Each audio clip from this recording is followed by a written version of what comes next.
Merhaba arkadaşlar, kanalıma hoş geldiniz. Bugün sizlerle bu salaş yeleği yapıyoruz. Bunu ister kısa ister uzun yapabilirsiniz. Yapılışı çok kolay, herkesin rahatlıkla yapabileceği bir model. Bir sabit bedeni yok. Herkes kendi beden ölçüsüne göre yapıyor. Sırasıyla ip tanıma, yapım aşaması ve videonun sonunda ne kadar ip kullandığımı belirtiyorum arkadaşlar. Videoyu atlamadan izlersek bütün detaylara sahip olmuş oluruz. Yapılışına geçmeden önce sizlerden ricam, hala kanalıma abone değilseniz kanalıma ücretsiz abone olabilirsiniz. Zili açarak sıradaki videolardan anında haberdar olabilirsiniz arkadaşlar.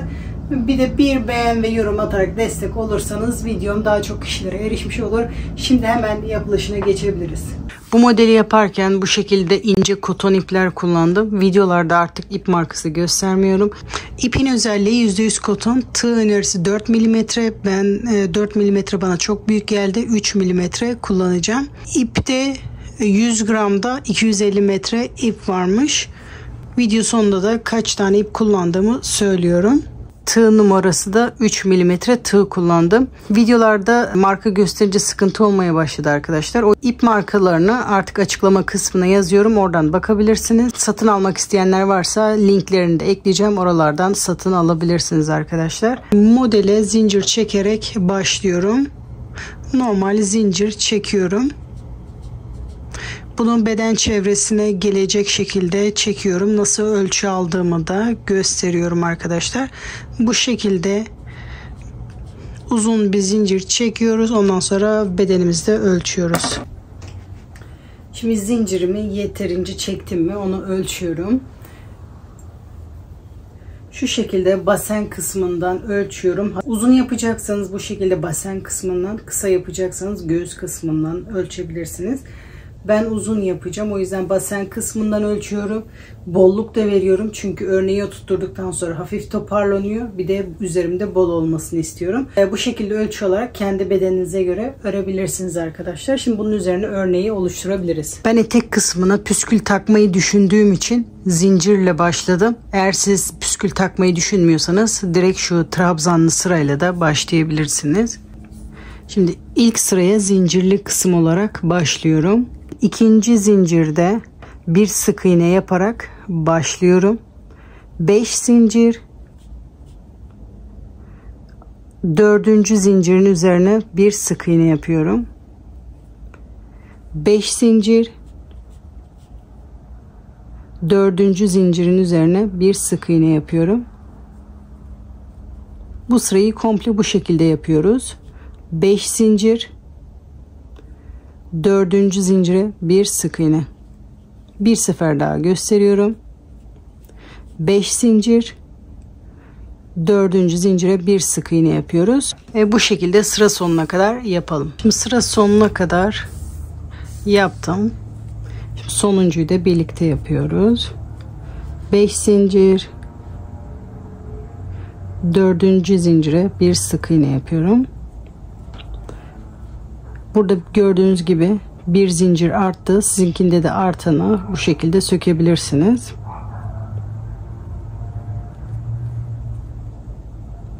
Sayılı yapmadığımız için bu şekilde artmalar oluyor. Bu şekilde sökebiliriz. Şimdi zincir çekerek dönüyorum. Toplamda 6 zincir çekerek sıramı dönüyorum. Şimdi bu sırada dilerseniz ortada olan 3. zincire bu şekilde bir sık iğne yapabilirsiniz. Dilerseniz de direkt boşluğa ortaya bu şekilde sık iğne yapabilirsiniz. Bu şekilde yapınca daha hızlı ilerliyor ama böyle sağa sola kayma ihtimalleri oluyor. O yüzden zincire batarak yapıyorum ben. Dediğim gibi tercihen o şekilde yapabilirsiniz. 5 zincir. Bu sırada da hep 5 zincir yapıyoruz. 3. zincire ya da boşluğa bir sık iğne. 5 zincir.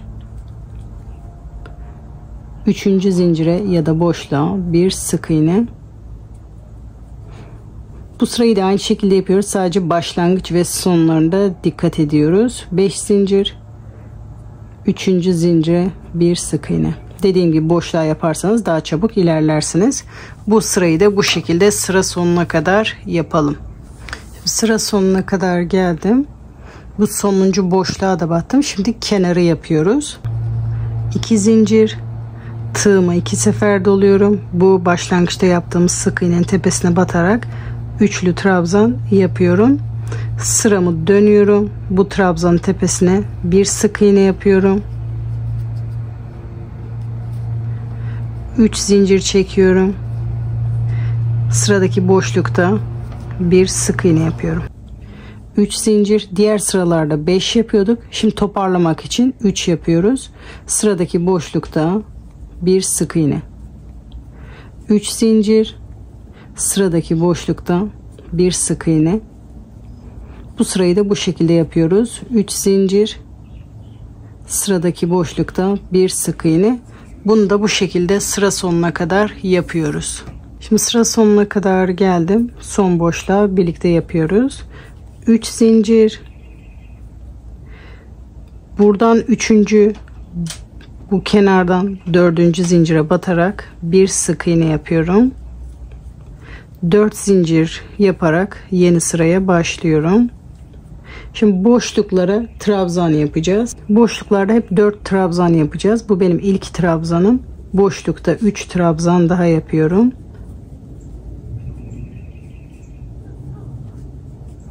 Toplamda 4 oldu.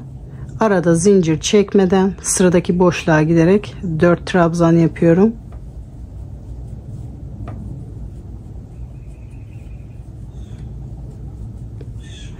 Zincir çekmeden sıradaki boşlukta 4 trabzan. Bu sırayı da bu şekilde tamamlıyoruz. Aralarda zincir çekmek isterseniz çekebilirsiniz. Buraları sıradaki boşluğa giderek 4 trabzan yapıyorum. Bu sırayı da bu şekilde sıra sonuna kadar yapalım arkadaşlar. Bunu da bu şekilde sıra sonuna kadar yapalım. Şimdi sıra sonuna kadar geldim. Sonuncu boşluğa da 3 trabzan yapıyorum. 4.'yü kenarda yapacağız. 3 trabzan, 4.'yü burada sık iğnenin tepesine yapıyoruz. Şimdi şu ilk sırayı tekrar ediyoruz. Hep şu 4 sırayı yapacağız. Şimdi bu ilk sıraya başlıyoruz. Sıramı dönüyorum. Burada trabzan tepesinde bir sık iğne yapıyorum. 5 zincir. Burada zincirlere batmıştık. Burada 2 trabzan arasında bir sık iğne yapıyoruz. 5 zincir, burada trabzanlar arasında bir sık iğne. 5 zincir, burada trabzanlar arasında bir sık iğne. 5 zincir, burada trabzanlar arasında bir sık iğne. 5 zincir, trabzanlar arasında bir sık iğne. Bu zincirli sırayı da sıra sonuna kadar yapalım. Sıra sonuna kadar geldim. 5 zincir, bu diğer sırada yaptığımız zincirin sonuncu zincirin tepesine batarak bir sık iğne yapıyoruz. Bu sırayı da bu şekilde tamamlıyoruz. Şimdi buradaki sırayı yapıyoruz. 6 zincir, sıramızı dönüyoruz. Burada 3. zincire ya da boşluğa bir sık iğne. 5 zincir, sıradaki boşluğa bir sık iğne. 5 zincir, sıradaki boşlukta bir sık iğne. Bu sırada da burada ikinci sırada yaptığımız sırayı tekrarlıyoruz. Sıra sonuna kadar yapalım. Sıra sonuna kadar geldim. 5 zincir, sıradaki boşluğa batarak bir sık iğne. 2 zincir, tığıma 2 sefer doluyorum. Burada sık iğnenin tepesine batarak üçlü trabzan yapıyorum. Şimdi burada 3 zincirle yaptığımız sırayı yapıyoruz. Diğer sıraya dönüyorum. Trabzanın tepesinde bir sık iğne yapıyorum. Arada 3 zincir, sıradaki boşlukta bir sık iğne. 3 zincir, sıradaki boşlukta bir sık iğne. 3 zincir, sıradaki boşlukta bir sık iğne. Bu sırayı da bu şekilde sıra sonuna kadar yapalım. Sıra sonuna kadar geldim. 3 zincir, buradan 3. buradan 4. zincire batarak bir sık iğne yapıyorum. 4 zincir çekerek yeni sıraya dönüyorum. Şimdi bu sırada aynı bu sırayı tekrar ediyoruz. Boşlukta 3 trabzan daha yapıyorum. İlk yaptığım zincirle toplamda 4 oluyor. Hiç zincir çekmeden sıradaki boşlukta 4 trabzan yapıyorum.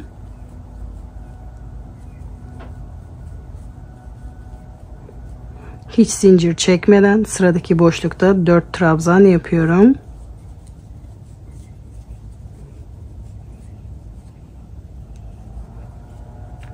Hiç zincir çekmeden sıradaki boşlukta 4 trabzan yapıyorum.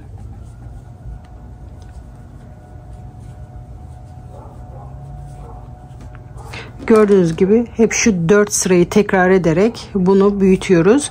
Bunu büyütmek istediğimiz büyüklüğe kadar büyütüyoruz.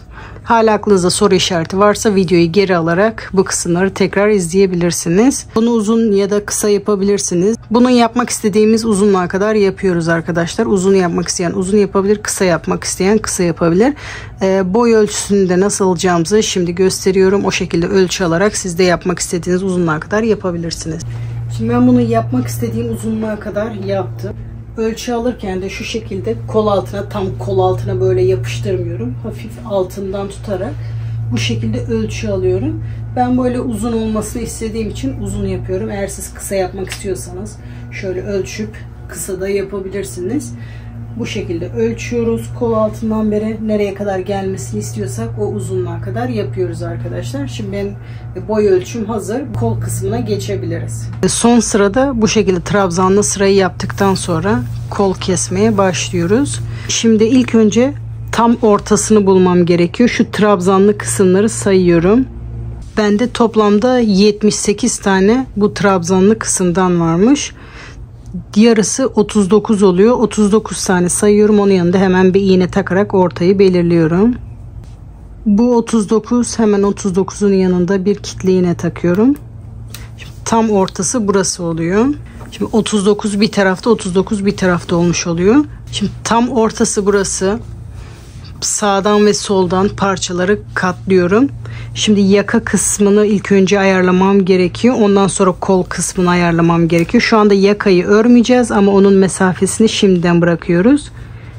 Ben bu şekilde keserek yapmayacağım bunu. Biraz salaş model olsun diye şu şekilde yapacağım.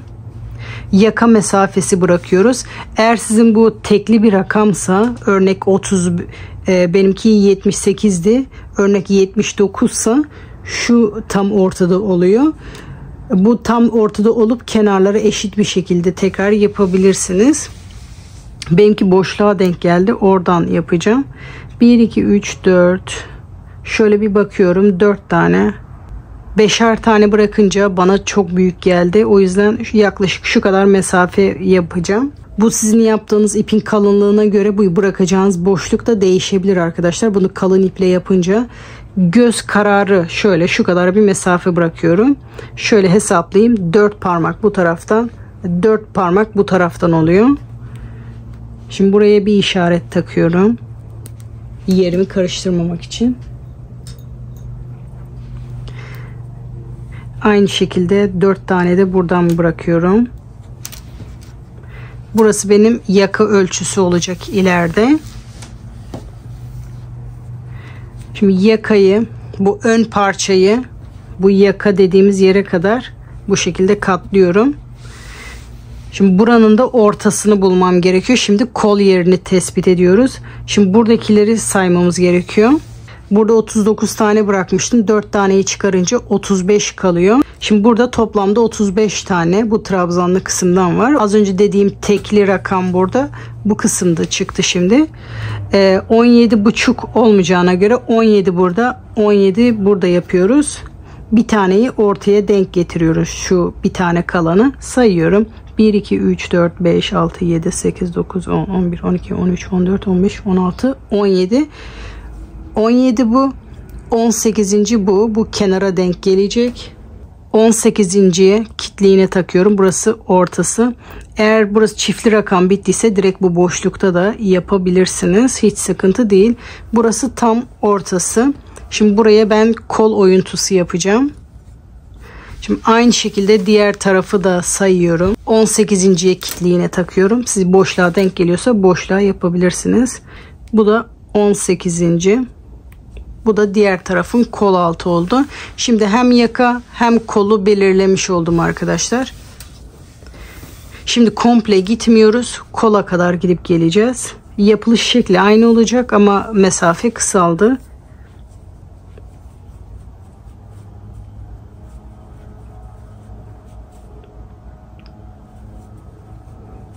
Dönüş kısmını aynı yapıyoruz. Dönüyorum. İlk trabzanın tepesine bir sık iğne, 5 zincir, 2 trabzanın arasında boşlukta bir sık iğne, 5 zincir, boşlukta bir sık iğne. Bedende yaptığımız gibi yapıyoruz.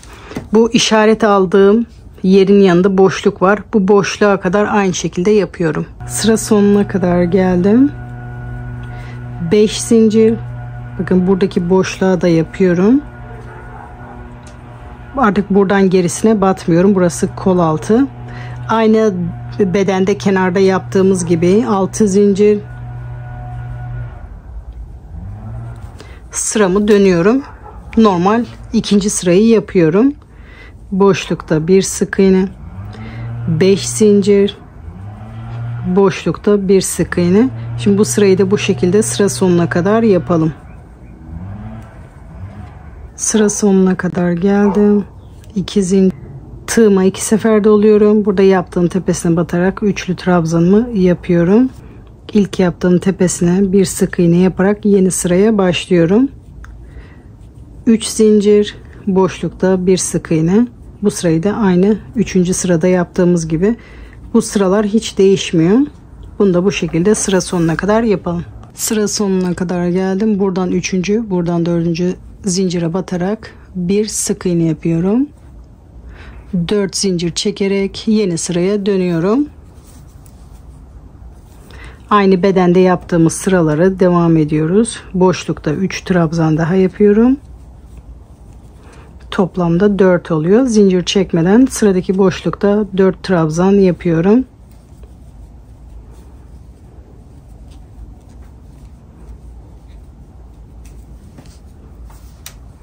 Gördüğünüz gibi kol ve yakaya başlamış olduk. Hep şu 4 sırayı tekrar ederek gidip geliyoruz. Bunu omuza kadar bu şekilde örelim arkadaşlar. Sonra diğer tarafa geçebiliriz. Şimdi bunu hazırlayıp geliyorum. Şimdi yaptığım örgüyü bayağı ördüm. Bu şekilde koltuk altına tutuyorum.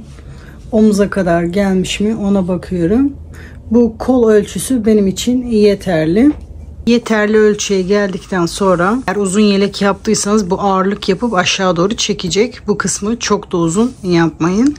Şimdi sırayı bitirirken bu trabzanlı kısımda değil, şu ilk zincirli kısmı yaparak bitireceğim. Diğer parçayı da aynı zincirli kısımda bitirince bunlar devamıymış gibi duracak.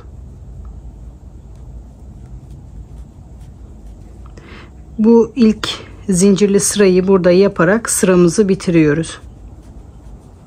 Bu şekilde sıra sonuna kadar 5 zincir çekerek boşluklara batıyorum. Bu şekilde sıramı bitiriyorum. Sıra sonuna kadar geldim. Sonuncu sık iğneyi de yapıp bir zincir çekiyorum. İpimi kesiyorum. Sonra bu ipi arkada saklıyoruz. Şimdi tek tarafın önü bitti. Şimdi diğer tarafı da aynı şekilde yapıyoruz. Sadece dikkat etmemiz gereken nokta, buranın da aynı şekilde kol altını buluyoruz. Bunu gidiş yönüne göre yapıyoruz. Onun diğer tarafta ipi kesmemiştik. Direkt gidiş yönünde başlamıştı. Şimdi bunu düzü, burası düzünü yapmışım. Şimdi tersinden beri yapmam lazım. Normal sıralardaki gibi. Yapılışı aynı, sadece o gidiş yönüne dikkat etmemiz gerekiyor. Bir zincir çekerek, bakın bu işaret aldığımız yerin yanında bir sık iğne yaparak modele başlıyorum. 5 zincir,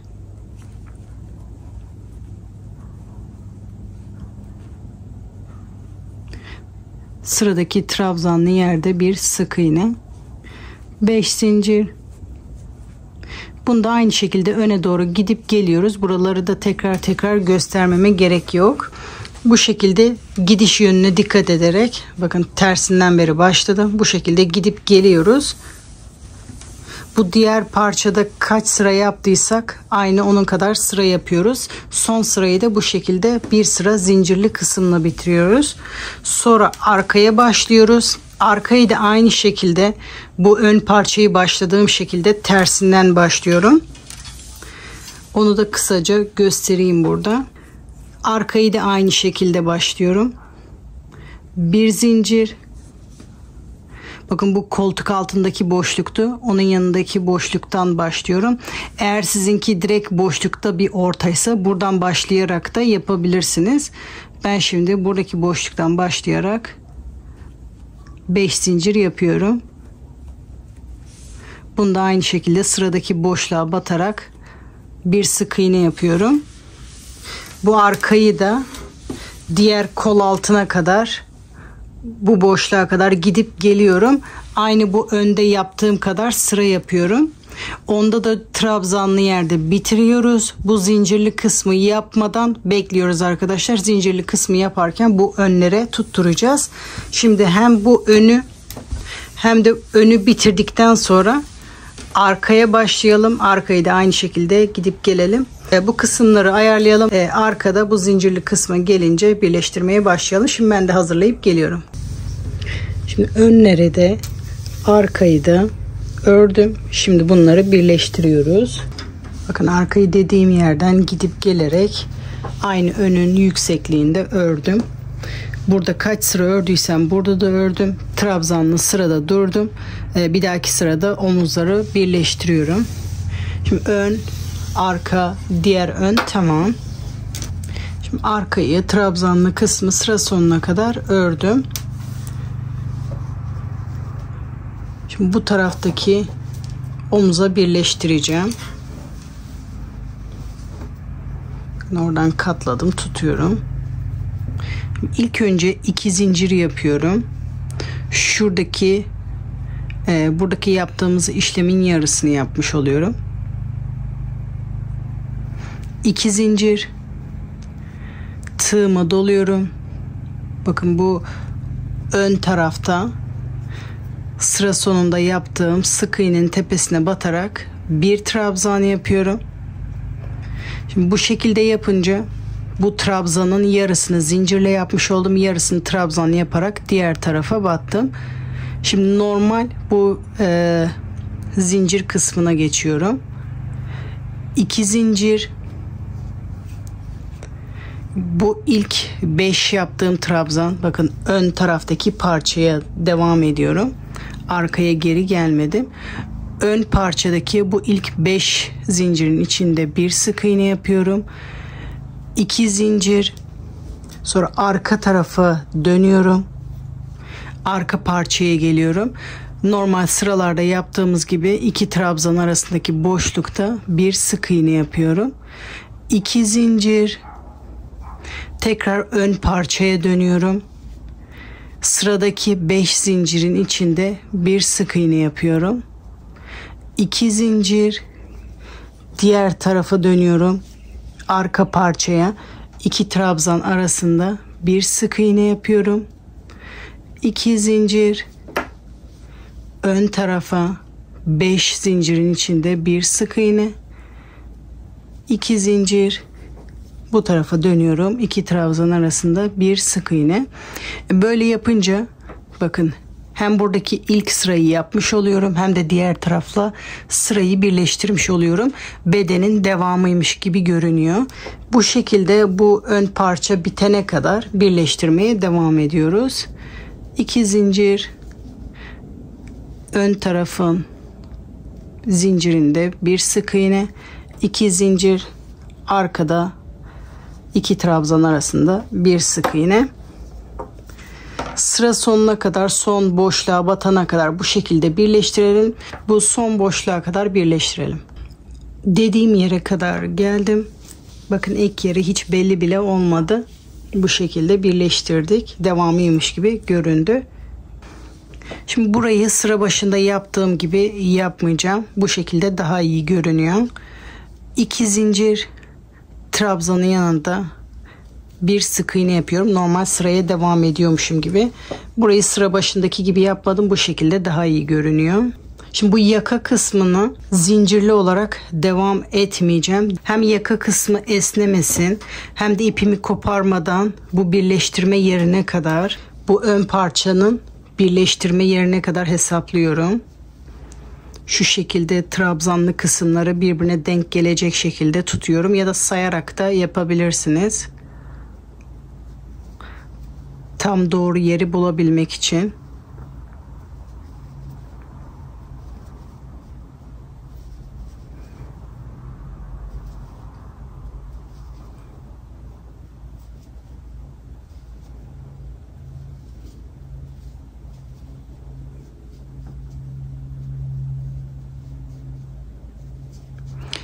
Buraya kadar, bu trabzanlı yerin yanına kadar iz sürme yapmam gerekiyor. Tabi bunu sayarak da yapabilirsiniz. Şurada trabzanlı kısımları sayıp, burada da aynı şekilde sayıp işaret alabilirsiniz. Buraya kadar iz sürme yaparak geliyorum. İz sürmeyi de kısaca göstereyim. Bu şekilde trabzan tepesine batarak yapacağım. Oradan ipi alıyorum, ilmeğin içinden geçiriyorum. Sırasıyla bütün trabzanların tepesinde bu şekilde iz sürme yapıyorum. Hem esnemeyi önleyecek hem de ipimi koparmadan diğer tarafa geçmiş oluyorum. Bu şekilde işaret aldığım yere kadar iz sürme yapalım. Dediğim yere kadar geldim. Orada bir sık iğne yapıyorum. 2 zincir çekerek başlıyorum. Ön parçayı katlıyorum.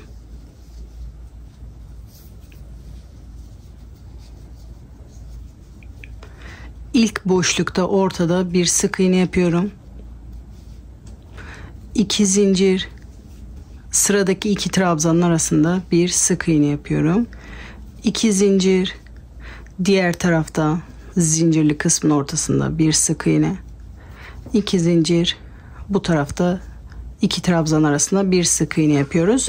Bunu da bu şekilde sıra sonuna kadar yapalım. Sıra sonuna kadar geldim. Burada başlangıç kısmına benzetmek için burada da aynı şeyi yapacağım. 2 zincir batınca burası oyuk duracak. O düzlüğü vermek için buraya. Karşı taraftaki boşluğa battıktan sonra bu tarafa 2 zincir çekip batmıyorum. Bu son zincire bir trabzan yapıyorum. Bir zincir yapıyorum.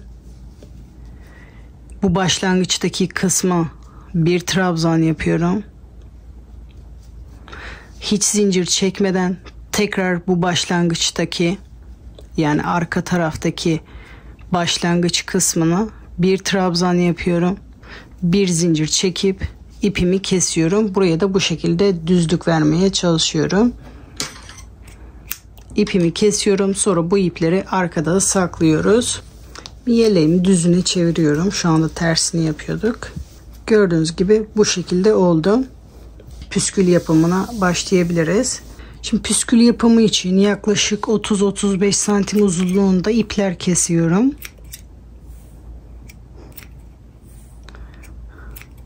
Bu şekilde püsküllerimi hazırlıyorum. Şimdi buralara kaç tane ip takmak istiyorsak onu kendimiz belirleyebiliriz. İlk önce 3 tane ile denemek istiyorum. 3 tane ip alıyorum. İpimi ortadan ikiye katlıyorum. Bu katladığım yeri ben bütün deliklere takacağım. Bunu sık sık takabiliriz ya da seyrek de yapabiliriz. Tığımı alttan yukarı doğru geçiriyorum. Bu katladığım yere içeri doğru çekiyorum. Sonra bu kat yerinin içinden diğer püskülleri içine doğru çekiyorum. Bu şekilde. Şimdi tekrar 3 tane daha alıyorum.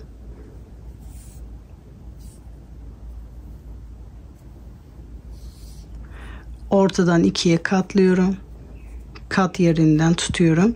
Sıradaki boşluktan kat yerini alıyorum. Sonra buradan ipimi aşağıya doğru çekiyorum. Bu şekilde sıra sıra bütün boşluklara takıyorum. Bu sayıyı çoğaltabilirsiniz isteğe bağlı olarak. Şu anda 3 tane benim için ideal. Ortadan katlıyorum. aşağıya doğru çektiriyorum.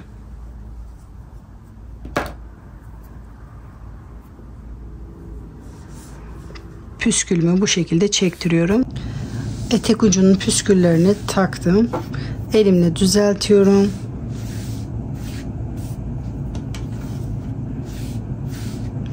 İyice elimle düzeltip hepsini aynı boyda kesiyorum.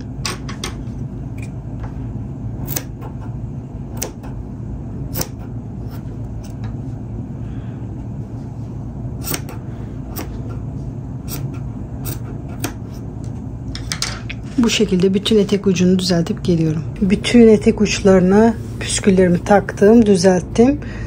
Şimdi bunu tersten ütüleyip üzerimde bitmiş halini gösteriyorum. İpim ütüye elverişli olduğu için bunu tersten ütüleyip geliyorum. Yeleğimi ütüledim. İpim ütüye elverişli olduğu için tersten ütüledim. Ve bu şekilde elbisemin üzerine giydim. Bunu ister pantolonlarla ister elbiselerle kombin yapabilirsiniz. Model salaş bir model. Anne yeleği tarzında bir yelek değildi. Bunu isterseniz etek ucunda püskül, isterseniz koluna da püskül takabilirsiniz. Çok fazla hareketli olduğu için ben kollara takmadım. Kollar zaten hafif uzun.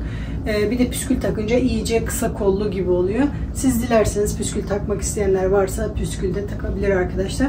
Modelin yapılışı bu kadar. Kullandığım ipten toplamda 5 ip kullandım. Benim yeleğim uzun olduğu için biraz daha fazla ip gitti. Kısa yaparsanız ve beden ölçüleriniz farklıysa daha fazla ip gidecektir. Kısa da yapabilirsiniz arkadaşlar. Şöyle kısa da güzel olacaktır.